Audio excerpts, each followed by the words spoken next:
ভীষণ ভালো আছি আমরা, বিশেষ করে ভক্তরা আসলে ব্রাজিল ভক্তরা যারা আছে তারা ভালো আছে, কারণ 32 থেকে 16 এ এসেছে, 16 এ চলে গেছে অলরেডি। টেন্সে আমার কাছে মনে হচ্ছে আর্জেন্টাইনরা আছে, যেমন আপনাকে দেখেই বোঝা যাচ্ছে। আচ্ছা, আমরা বোধহয় শুরুতেই একটু যে থাকে না খুনসুটি, একটু ঝগড়ার মুডে চলে গিয়েছি। এনিওয়েজ একটা টকঝাল মিষ্টি, যেহেতু ভক্তদের মধ্যেই টকঝাল মিষ্টি ব্যাপারটা চলতেই থাকে, একটু লাইট মুডেই তাহলে কথা শুরু করা যাক।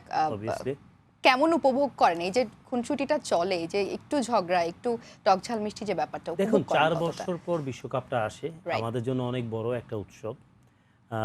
পৃথিবীর অন্য দেশের অন্য প্রান্তরের যে সাপোর্টার আছে তারা কিভাবে নেয় জানি না, তবে বাংলাদেশের মানুষের কাছে একটা আবেগের নাম বিশ্বকাপ, ব্রাজিল আর্জেন্টিনা বিশেষ করে। সো আমার মনে হয় যে এই বিশ্বকাপের সময় আমাদের মধ্যে খুনসুটি অনেক কিছু হয়, তবে এটা সৌহার্দ্যের মধ্যে থাকা উচিত। এবং দিন শেষে আমরা বাংলাদেশি, আমরা চেষ্টা করব যে একটা সময় হয়তো আমরাও বিশ্বকাপ খেলবো, আল্লাহ যদি চান।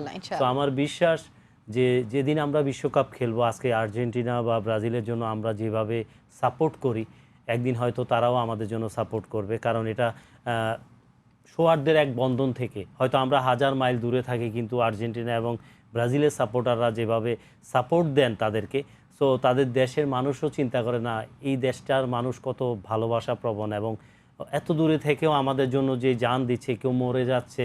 সো এই জিনিসটা এক্সাইটিং ব্যাপার। সো আমি মনে করি বিশ্বকাপটা উপভোগ করছি অসাধারণভাবে, আর বিশেষ করে এই বিশ্বকাপটা 48টা দেশের প্রত্যেকটা দেশ তাদের বেস্ট পসিবল পারফরমেন্স করছে। এবং আপনি কিন্তু বলছিলেন আর্জেন্টিনা এবং ব্রাজিলের কথা বিশেষভাবে। আমি খেয়াল করেছি যে এখন এসে শুধুমাত্র দুই দলের প্রতি সীমাবদ্ধ কিন্তু নেই আমরা।